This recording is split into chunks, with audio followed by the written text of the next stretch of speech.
तुम्हारे अंदर 100 हाथियों का बल है ना भीम, और मेरी भुजाओं में भी मेरे 100 पुत्रों का वध करते हुए तुम्हें तनिक भी पीड़ा नहीं हुई भीम? तनिक भी हृदय नहीं कांपा तुम्हारा अपने भ्राताओं का वध करते हुए?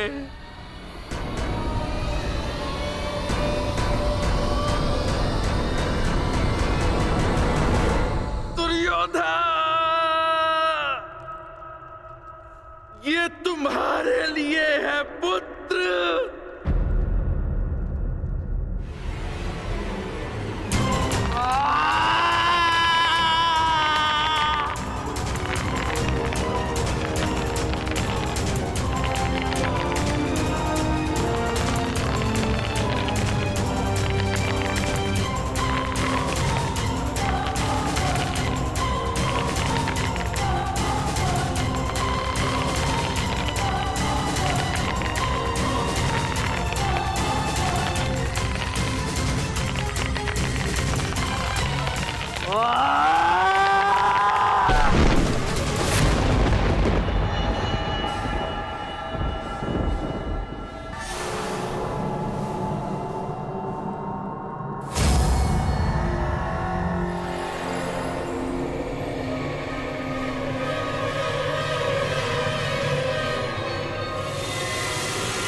ये तुम्हारा अंत है भीम, अंत है, अंत है, अंत है।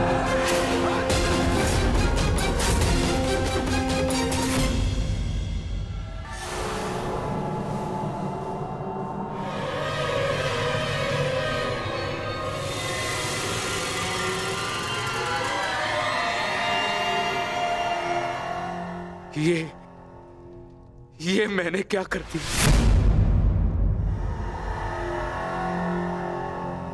मैं भी पुत्र हंता हो गया। ये मैंने क्या कर दिया देव? भ्राता पांडु, मुझे क्षमा कर देना भ्राता पांडु।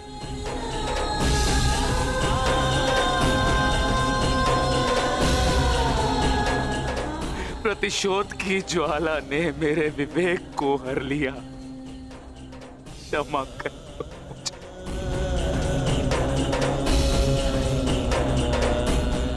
पुत्र भीम,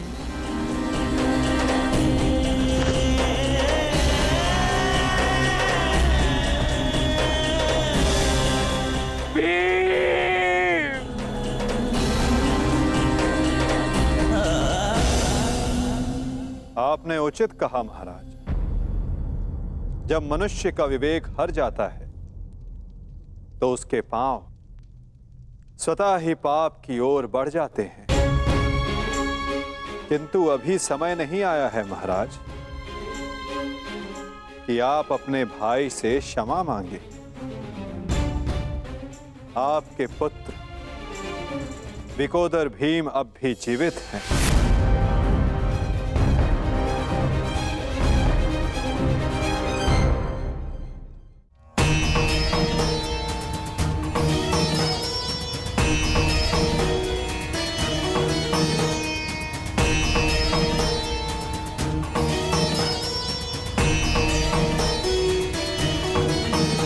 एक विवेकहीन निर्णय ने द्यूत रचा, दूसरे विवेकहीन हठ ने पांचाली का चीर हरण किया।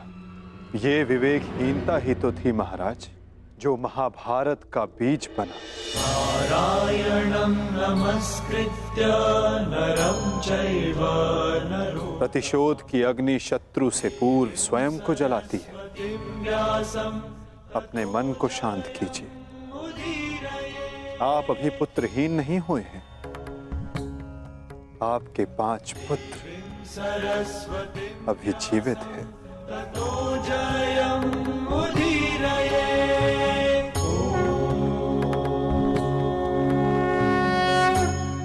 अपने मन की अग्नि को शांत कीजिए। किंतु मेरे मन की अग्नि शांत नहीं होगी वासुदेव।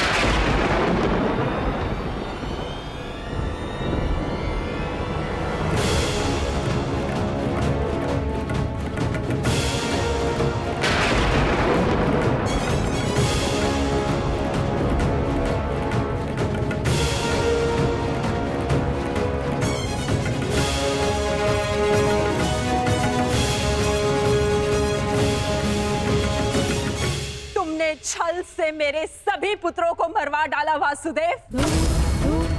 मैंने प्रयास किया कि मेरा एक पुत्र शेष रह जाए, परंतु उस प्रयास को भी तुम्हारे छल ने भंग कर दिया।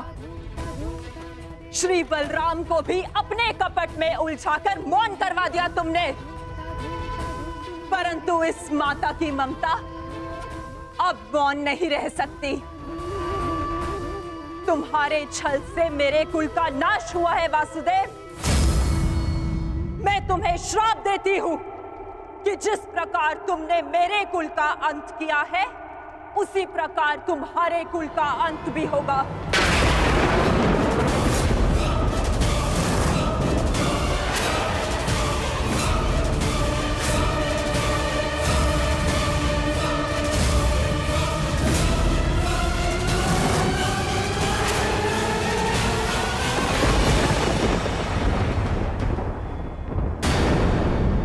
देती हूं कि जिस प्रकार तुमने मेरे कुल का अंत किया है, उसी प्रकार तुम्हारे कुल का अंत भी होगा।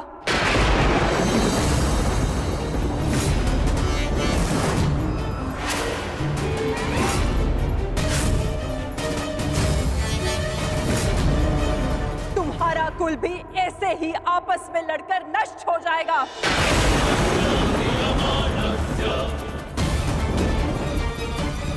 मैं भाग्यशाली हूँ कि मेरे नेत्रों पर पट्टी बंधी है और मैं ये सब नहीं देख पाई, परंतु तुम ये महाविनाश अवश्य देखोगे। तुम स्वयं अपने कुल के महाविनाश का प्रारंभ करोगे वासुदेव।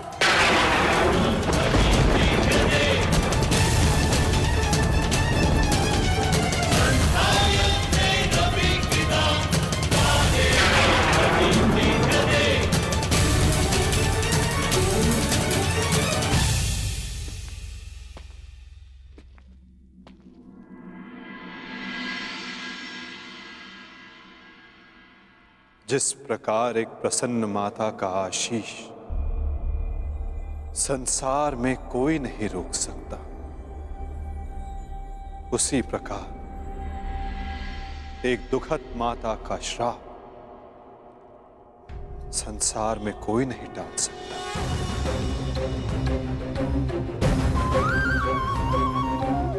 मुझे आपका श्राप स्वीकार है माते।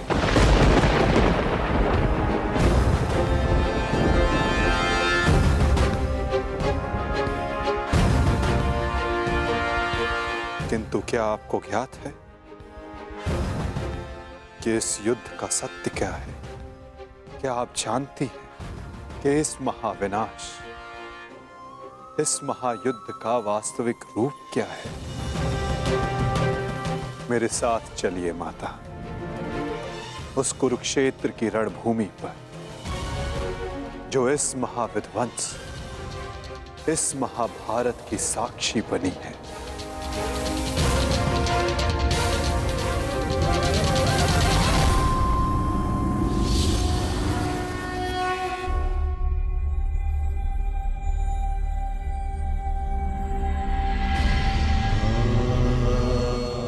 ये दुर्गंध कैसी वासुदेव?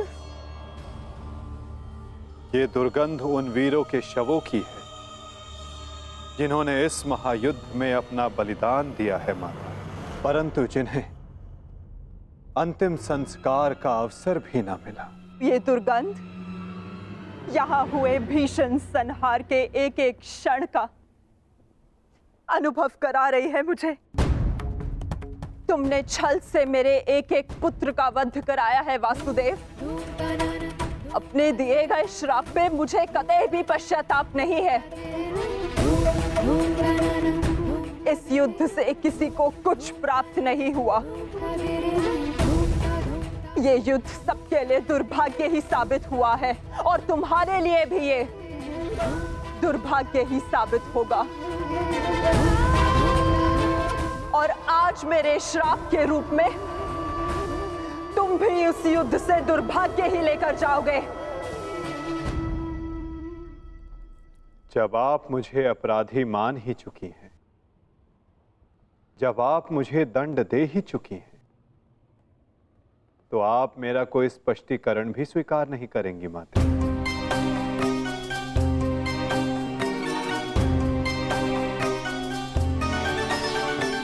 परंतु सत्य का भान आपके लिए आवश्यक है माता। जिनकी दृष्टि से इस महायुद्ध का कोई भी क्षण, कोई भी छल अनदेखा नहीं गया है माते, अब वीर बार्बरी आपको सत्य का भान करवाएंगे।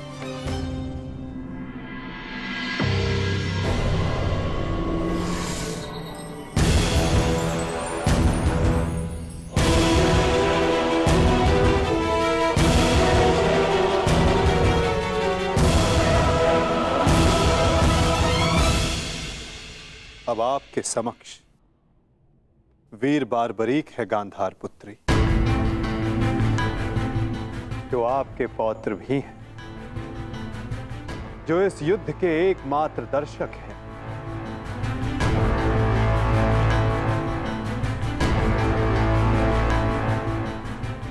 वो बार्बरी जिन्होंने अपना शीश दान किया और अमर हो गए।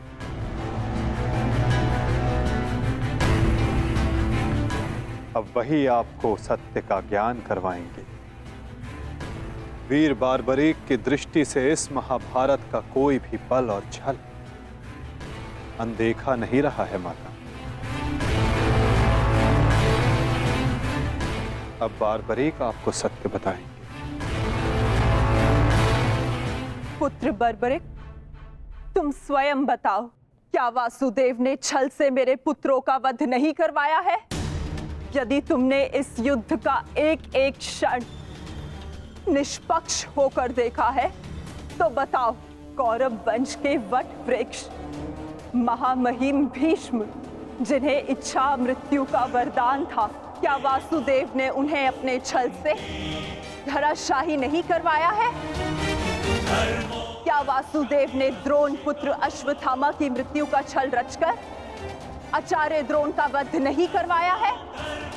क्या मेरे पुत्र दुर्योधन की रक्षा कर रहे उसके मित्र कर्ण को छल से नहीं मरवाया है वासुदेव ने?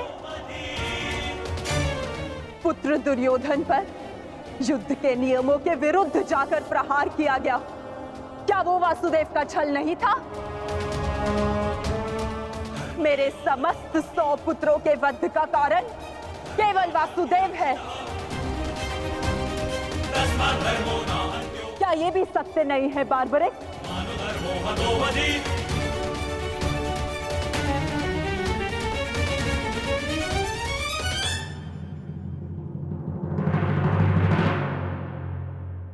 मैं आपसे सहमत हूं माते। ये सब स्वयं वासुदेव ने करवाया।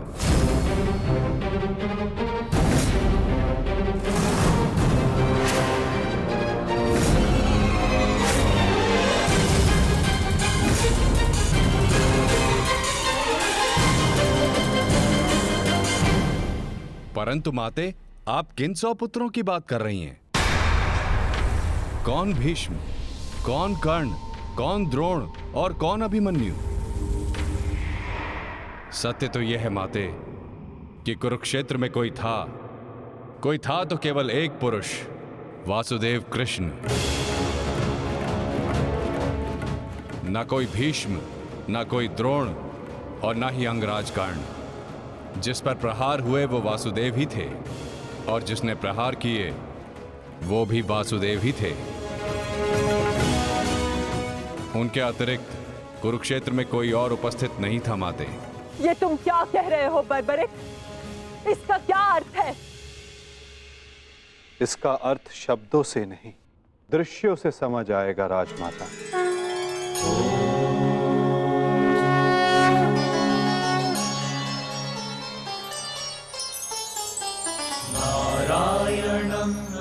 इस युद्ध के प्रारंभ से अंत तक हर प्रहार मैंने किया और हर प्रहार मैंने ही सहा।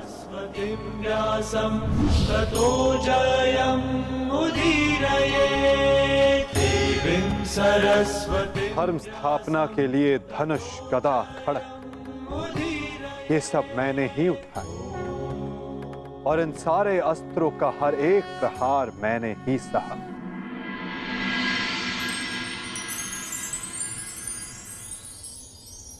बाण चलाने वाला मैं ही था।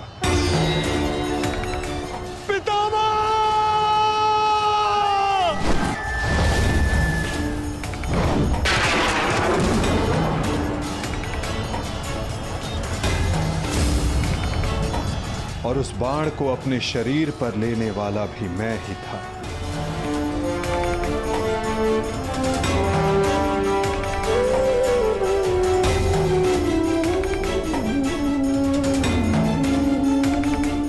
महामहिम भीष्म के रूप में भी मैं ही था और अर्जुन के रूप में भी मैं ही था और सरशैया पर लेटने वाला भी मैं ही था। अभिमन्यु बनकर चक्रव्यूह मैंने ही तोड़ा।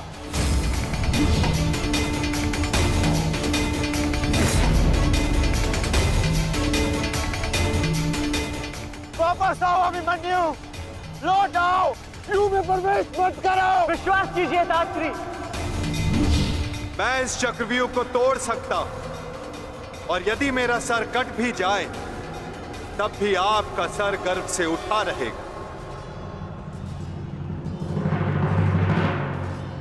और उस दिन मुझे ही घेर कर मारा गया।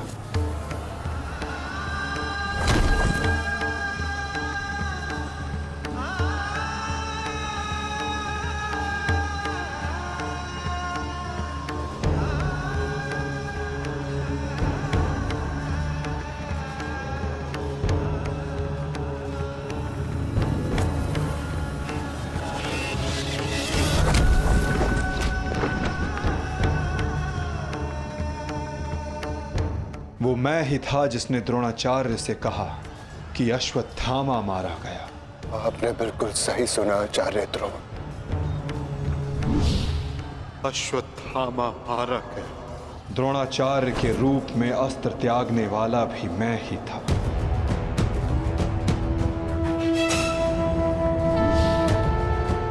परंतु वो एक मनुष्य नहीं, एक हाथी था।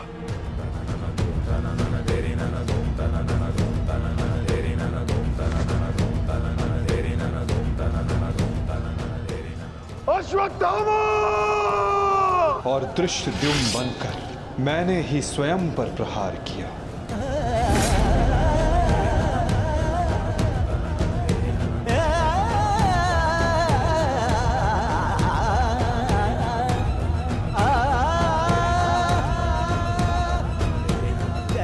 और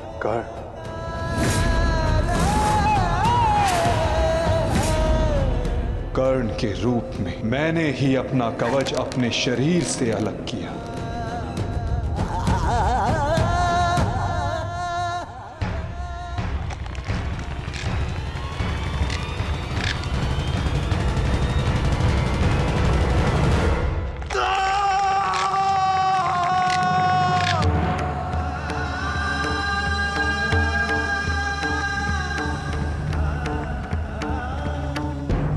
और युद्ध के मध्य में मेरे ही रथ का चक्र धंसा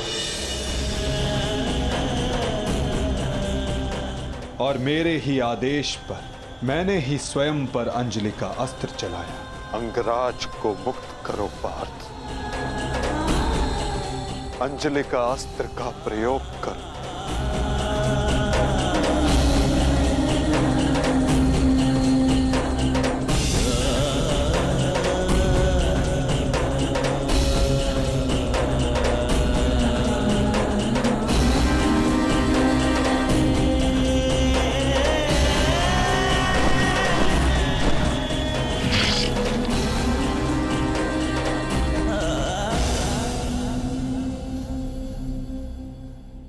दुर्योधन के रूप में मेरी ही जंघा पर प्रहार करके मेरा ही अंत किया गया।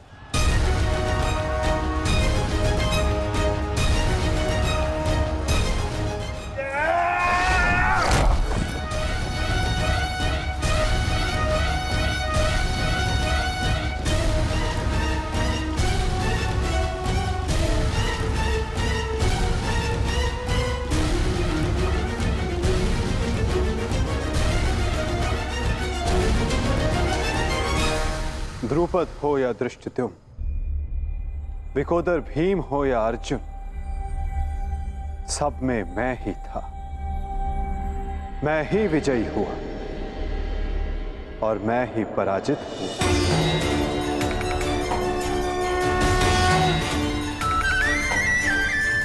सबसे अधिक प्रहार मैंने की, सबसे अधिक घाव मैंने ही खाया।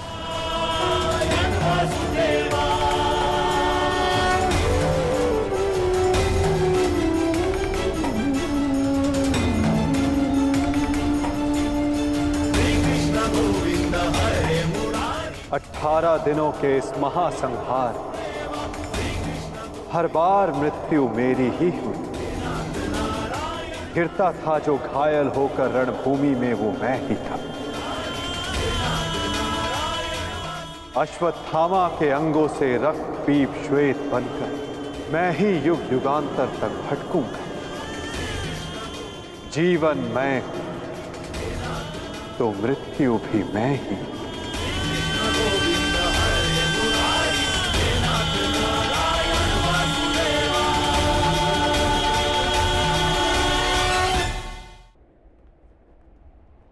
श्राप तुम्हारा स्वीकार है माते।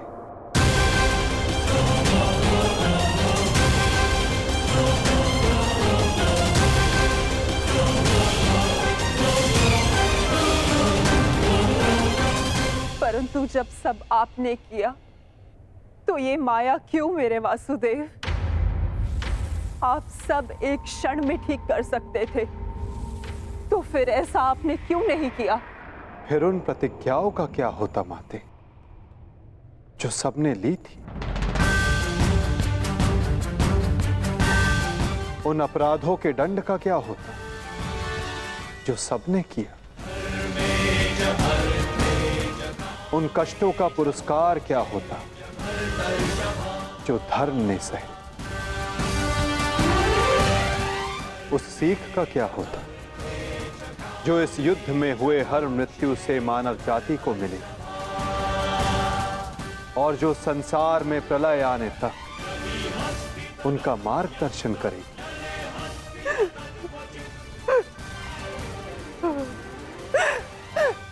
मुझे क्षमा कर दीजिए वासुदेव। मेरा श्राप वापस नहीं लिया जा सकता, परंतु क्षमा अवश्य मांगी जा सकती है वासुदेव। अपने पुत्र मोह में खोकर मैं उचित और अनुचित का भेद भूल गई थी। मुझे क्षमा कर दीजिए केशव कि उस हो रहे अधर्म के विरुद्ध ये गांधारी अपने स्वर ना उठा पाए। क्षमा कर दीजिए।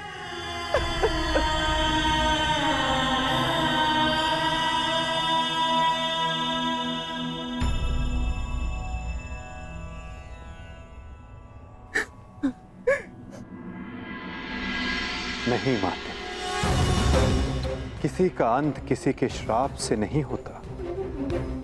यदि किसी का अंत होता है तो स्वयं के पापों से। यदि यदुवंश का अंत होगा तो आपके श्राप से नहीं माते, अपितु स्वयं के पाप कर्मों से।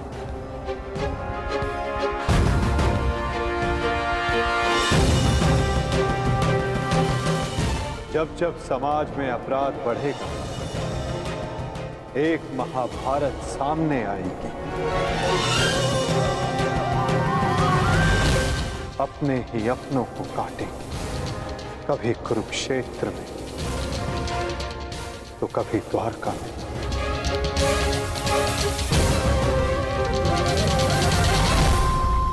माते,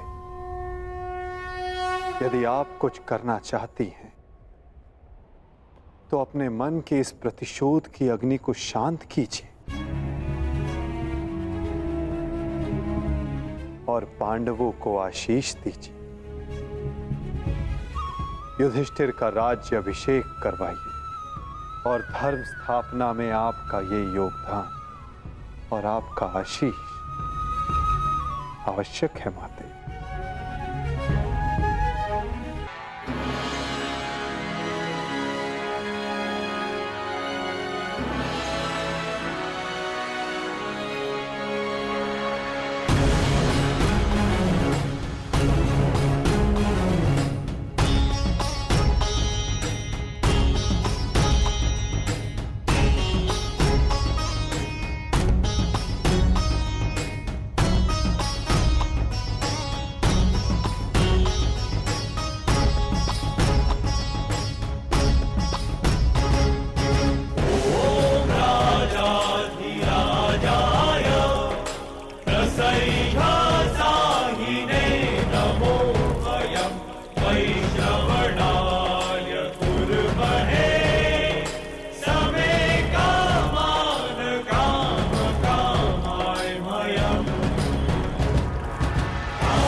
सम्राट युधिष्ठिर की, सम्राट युधिष्ठिर की, सम्राट युधिष्ठिर की,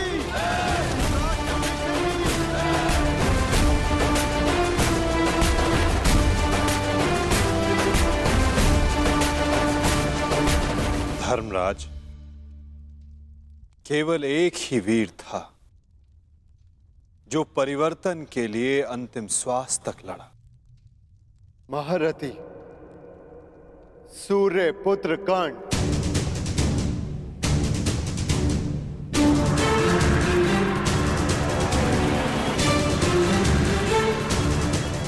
सदैव अपने ज्येष्ठ के परिवर्तन के स्वप्न का आदर और सम्मान करना धर्मराज।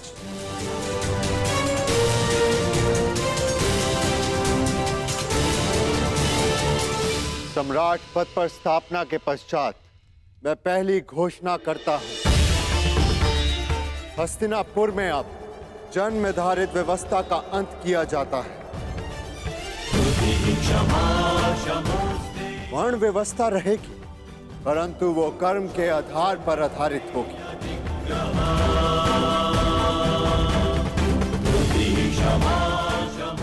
सूत हो या शूद्र हो, सबको शिक्षा का समान अधिकार दिया जाएगा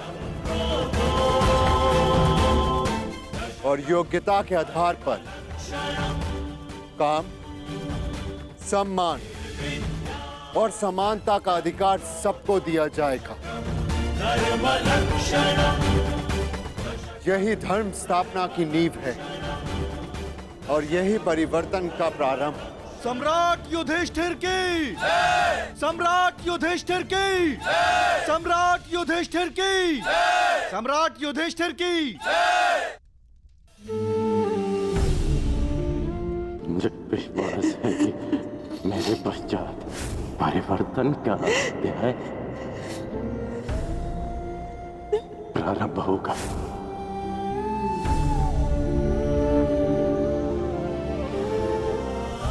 देख रहे हो राधे,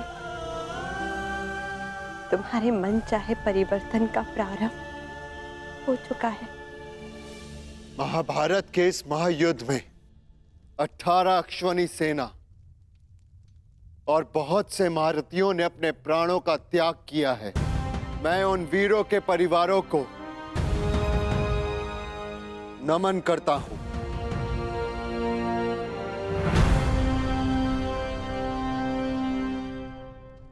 मैं सम्राट युधिष्ठिर ये आदेश देता हूं, युद्ध में सम्मिलित प्रत्येक सैनिक के परिवार को आर्थिक सहायता दी जाएगी। उनके बालकों को शिक्षा, उनके आश्रितों के लिए भरण पोषण की व्यवस्था अब सम्राट का उत्तरदायित्व है। सम्राट युधिष्ठिर की सम्राट युधिष्ठिर की सम्राट युधिष्ठिर की सम्राट युधिष्ठिर की। और भ्राता कर्ण, मुझे विश्वास है कि मैं संसार में सदा राधे कर्ण के नाम से ही जाना चाहूंगा। राधे कर्ण के द्वारा सुझाए गए प्रतिरूप के आधार पर राज्य में समानता की एक नई व्यवस्था विकसित की जाएगी।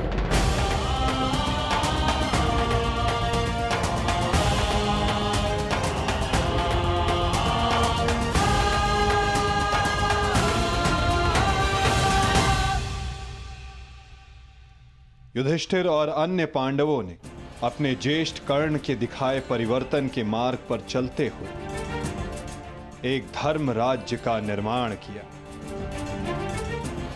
अर्जुन का लक्ष्य अब केवल एक महान व्यवस्था की स्थापना थी। 100 कौरवों का नाश कर देने वाले भीम ने भी अब निर्माण की भागदौड़ संभाल ली थी और नकुल सहदेव अपनी माता कुंती, गांधारी और बुजुर्ग हो चले धृतराष्ट्र की सेवा में लगे थे। हर ओर धर्म था, संपन्नता थी, आनंद था, परंतु अतीत से छूटा एक बाण परीक्षा बनकर भारत के भविष्य पर मंडरा रहा था।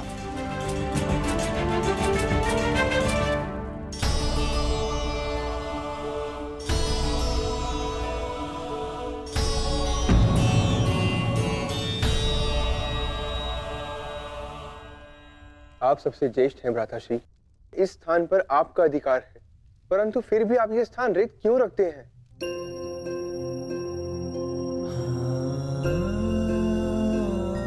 नहीं नकुल, ये स्थान मेरा नहीं है।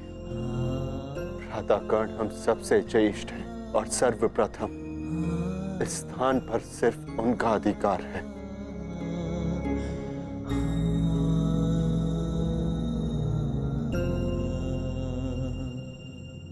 साम्राज्ञी, क्या हुआ दासी?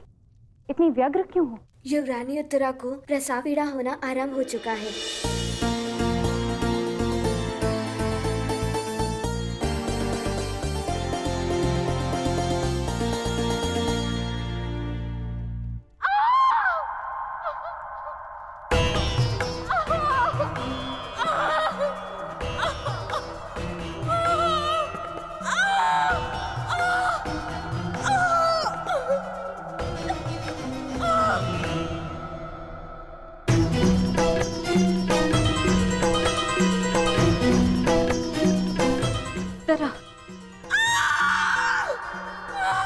ज्येष्ठ, माता कहाँ है? माते,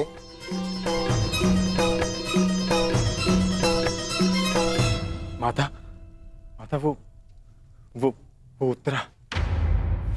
हम भीतर जाकर देखते हैं। जी जी।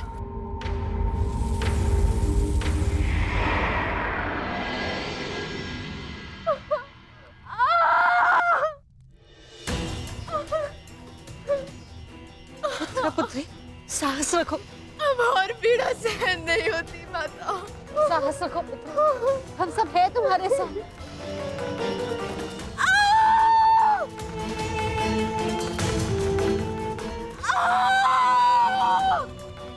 माता, प्रसव पीड़ा तो सबको होती है, परंतु उत्तरा के लक्षण गंभीर हैं।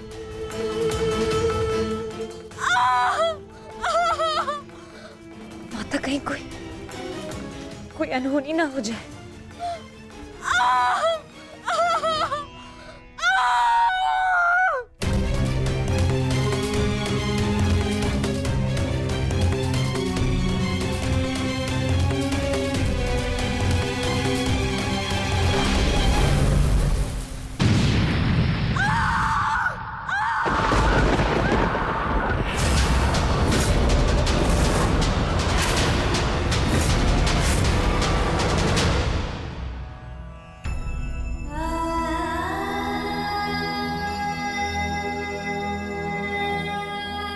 क्या अनर्थ हो गया? अब हम क्या उत्तर देंगे उत्तरा को? उत्तरा,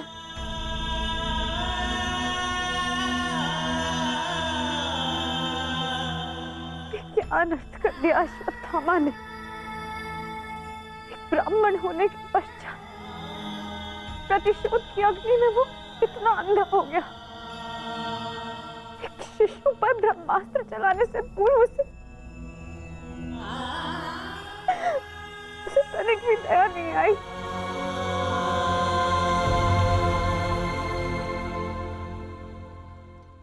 क्षमा कीजिए महाराज, किंतु हम शिशु नहीं बचा सके।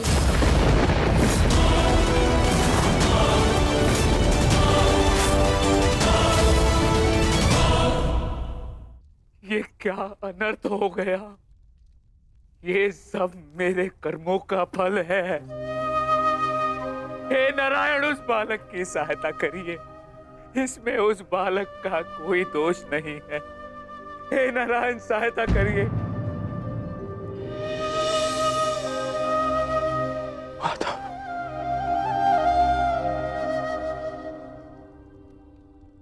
माता,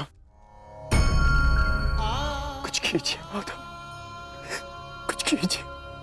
मैं आपसे विनती करता हूं, हमारे वंश के अंतिम बीज की रक्षा कीजिए, अन्यथा हमारा वंश समाप्त हो जाएगा।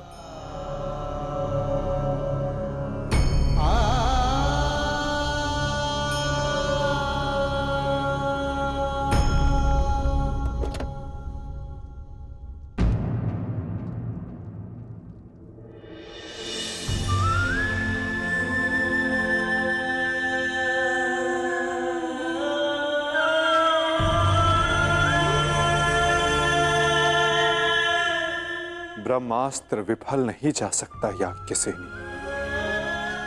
ब्रह्मास्त्र का संधान हुआ है तो उसका परिणाम निकलना भी निश्चित है।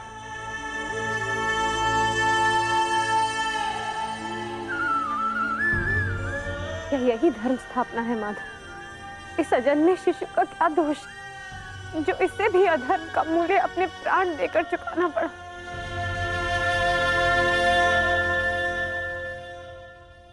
एक पापी के पाप का फल निरीह उत्तरा क्यों भुगतेगी?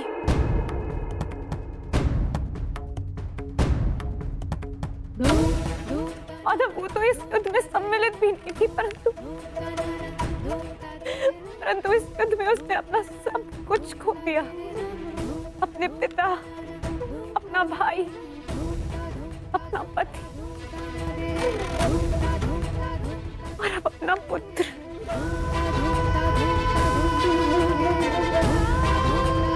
ये कैसी धर्म स्थापना है माधव?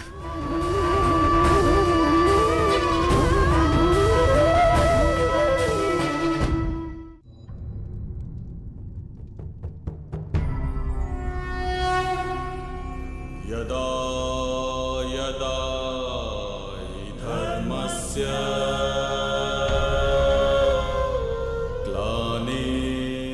यदि मैंने अपने माता पिता का आजीवन सम्मान किया,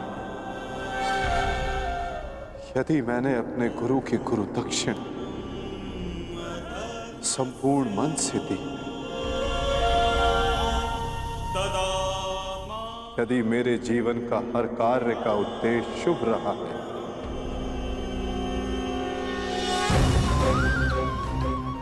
यदि मैंने धर्म स्थापना के लिए संपूर्ण प्रयास किया है,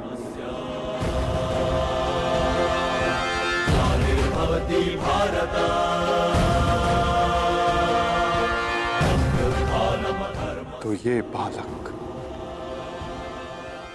अभी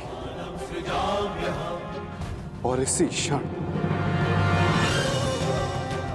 श्वास ले।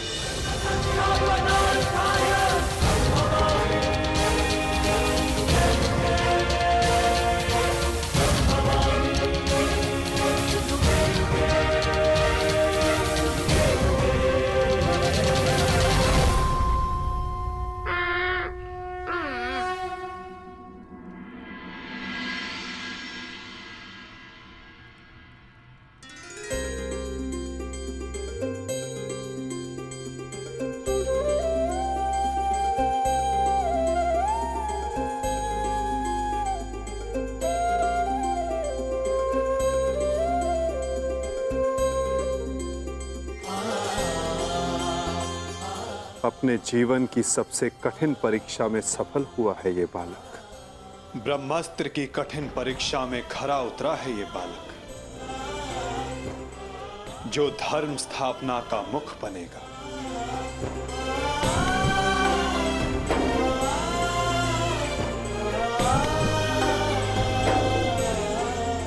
परीक्षित।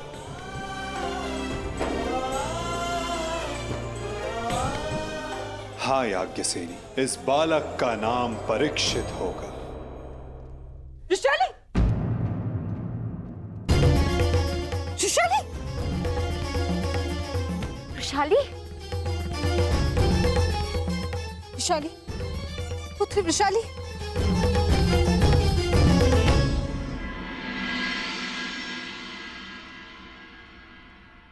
बधाई हो सम्राट। देवी वृषाली माता बनने वाली हैं।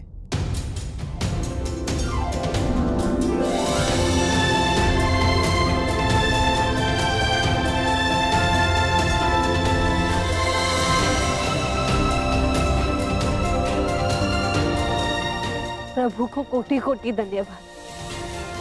आज एक दिन में दो शुभ समाचार मिले। अब परिवर्तन के दो सूर्य चमकेंगे हस्तिनापुर।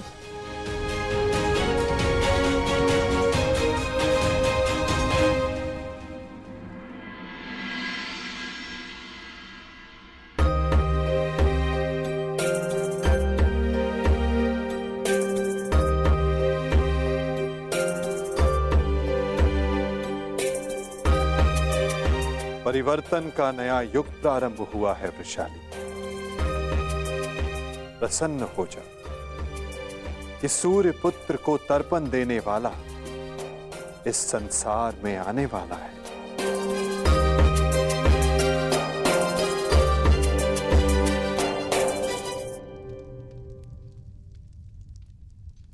अब आप सब मुझे आज्ञा दीजिए। नहीं माधव, इतनी शीघ्रता की क्या बात है? परीक्षित के 6वें संस्कार तक रुक जाइए। द्वारका प्रस्थान करने का समय आ गया है पार्थ। क्या हुआ माधव, सब ठीक तो है ना? नए परिवर्तन का प्रारंभ हुआ है पार्थ, और परिवर्तन और नाश दोनों एक दूसरे से जुड़े होते हैं,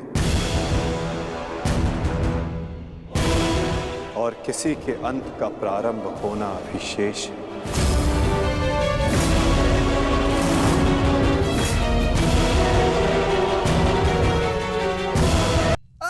बचाओ बचाओ बचाओ! बचाओ! बचाओ!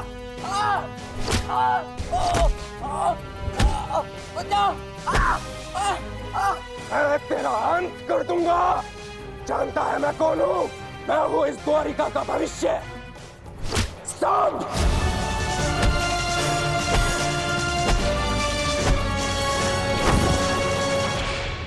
ये क्या दशा बना रखी है सांब? दिन प्रतिदिन तुम्हारा व्यवहार अशुभनीय होता जा रहा है। संभालो स्वयं को। ताऊ श्री, मुझे समझाने से पूर्व अपने छलिया भ्राता को समझाइए, जिसने बिना अस्त्र शस्त्र उठाए मेरे ससुर के कुल का नाश कर दिया। क्या वो शोभनीय था? अपने पिता के लिए ऐसा भाव पाप है। पाप तो आपके भ्राता ने किया है, मैं तो केवल मदिरा पान कर रहा हूं। संभालो अपने आप को। एक योद्धा को यह सब शोभा नहीं देता। कैसा योद्धा ताजश्री, जिसके हाथ से तलवार छीन ली गई हो, जो अपने मित्र विश्वसेन की सहायता करने का वचन पूरा ना कर सका हो, उस मनुष्य को आप योद्धा कहते हैं? जब युद्ध करने का समय था तो युद्ध नहीं करने दिया। अब इस अपमान को गले से निकलने के लिए इस मदिरा के अतिरिक्त मेरे पास और कोई सहारा नहीं है। मुझे विश्वास नहीं होता कि तुम कृष्ण पुत्र हो। नहीं हूं मैं, नहीं उस छलिया का पुत्र। वो केवल मेरे लिए एक छलिया है, केवल एक छलिया। सांब!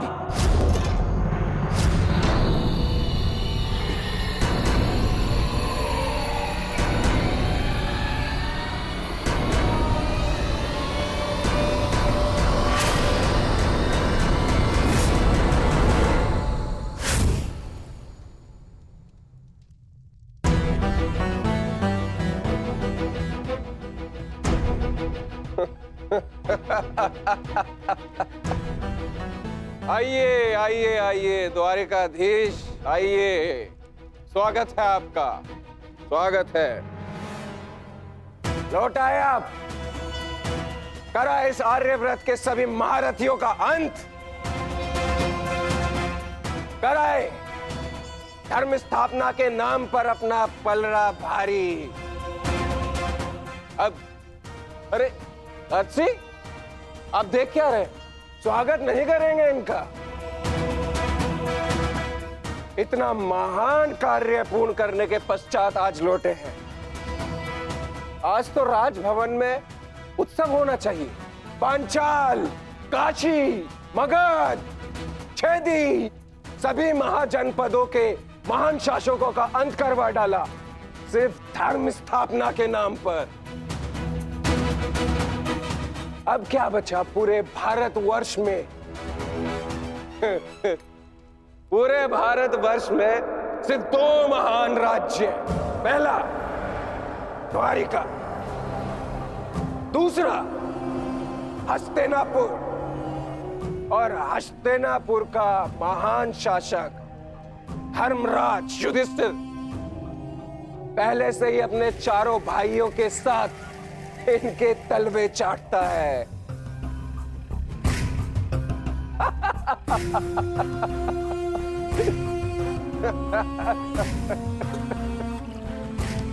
बधाई हो, बधाई हो वासुदेव, बधाई हो। आप अपने उद्देश्य में सफल हुए। जीत गया द्वारिका महाभारत। परंतु आपने भी मूल्य कुछ कम नहीं चुकाया। हमारी 7 औक्षणी सेना का अंत करवा दिया।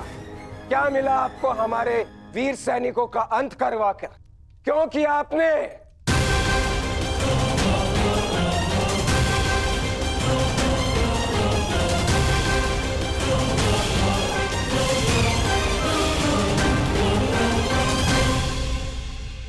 उन सैनिकों ने केवल अपने कर्तव्य का पालन किया था सांब। युद्ध लड़ा, अनेकों को मारा और स्वयं वीर गति को प्राप्त हो गए। उन्होंने तो स्वर्ग की सीढ़ियां पा ली सांब। परंतु तुमने अपने साथ क्या किया है पुत्र? तुमने तो स्वयं के जीवन को ही नर्क बना डाला है। तुमने वचन दिया था ना दुर्योधन और लक्ष्मण को कि महाभारत के युद्ध में तुम नारायणी सेना का नेतृत्व करोगे, तो क्यों नहीं बचाया अपनी सेना को? क्यों छोड़ आए अपने मित्र को अकेला युद्ध में? क्यों साथ नहीं दिया अपने मित्र का साथ, केवल अपने प्राण बचाने के लिए? यदि मैं अपने मित्र की सहायता नहीं कर सका तो केवल आपके कारण। आपने रोका था मुझे। मैंने तुम्हें रोका नहीं था साम, केवल विकल्प दिए थे। विकल्प? विकल्प यार में आपने मुझे भयभीत किया था। भयभीत नहीं किया था साम, मैंने केवल तुम्हें यदुवंशी के नियम स्मरण करवाए थे कि यदि नारायणी सेना परास्त होती तो उसके साथ नारायणी सेना का सेनापति अपनी उपाधि खो देता है। विकल्प मैंने अर्जुन और दुर्योधन को भी दिए थे। दुर्योधन ने युद्ध करना चुना और अर्जुन ने धर्म स्थापना, और तुमने युद्ध में भाग ना लेना चुना सांब।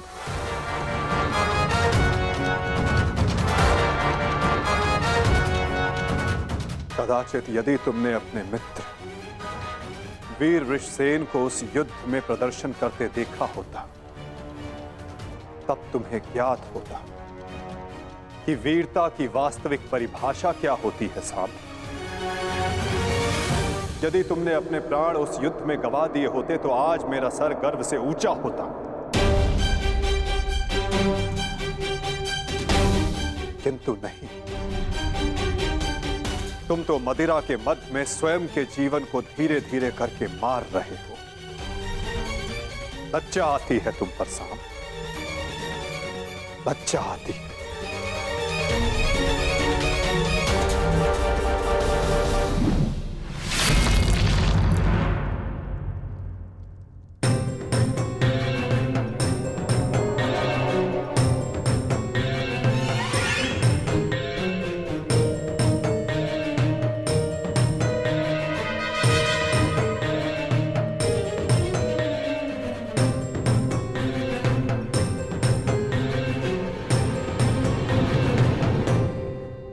प्रणिपात पिताश्री।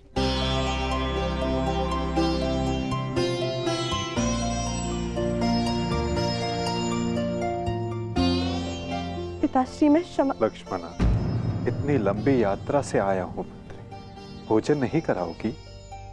जी पिताश्री।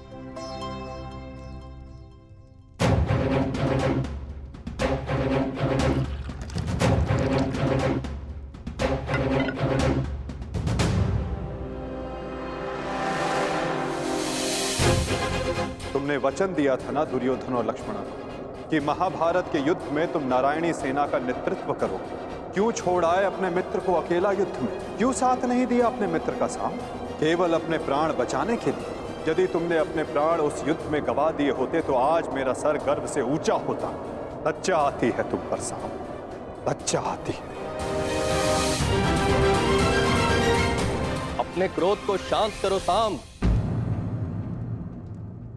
कैसे करूं मैं खुद को शांत?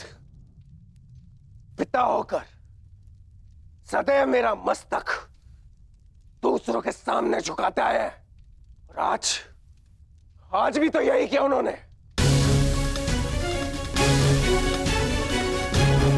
लाओ मुझे दो मित्र।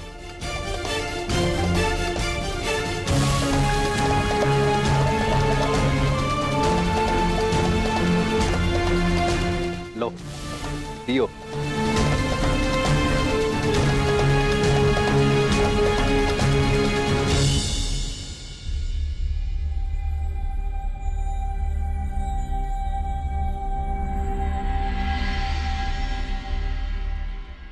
भोजन आराम कीजिए पिताश्री।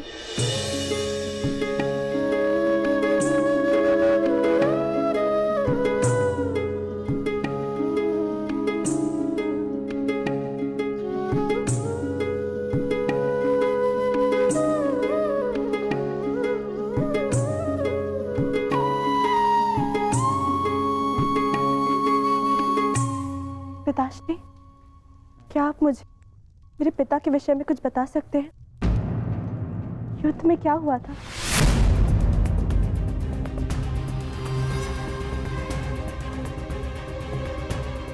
निसंदेह तुम्हारे पिता एक वीर और कुशल योद्धा थे पुत्री, और उन्होंने युद्ध में अलौकिक साहस दिखाया। निश्चित रूप से तुम्हारे पिता से बड़ा गदाधारी इस संसार में और कोई नहीं था पुत्री।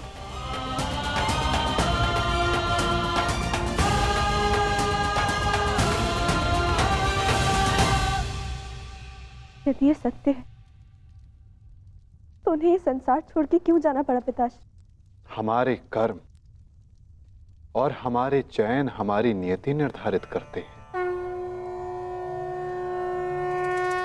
कुछ भावों और कुछ वस्तुओं में अधर्म का वास होता है।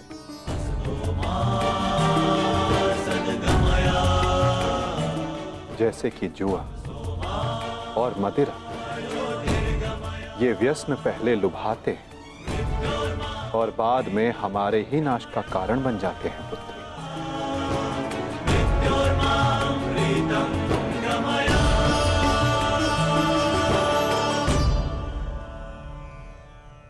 लो मित्र, पियो।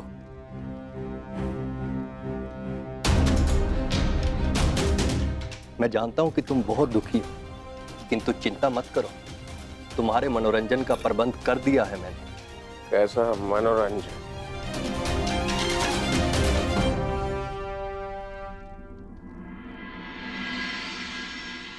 लक्ष्मणा, सदैव स्मरण रखना पुत्री, जब जब मनुष्य पर मद और जुए का प्रभाव बढ़ेगा,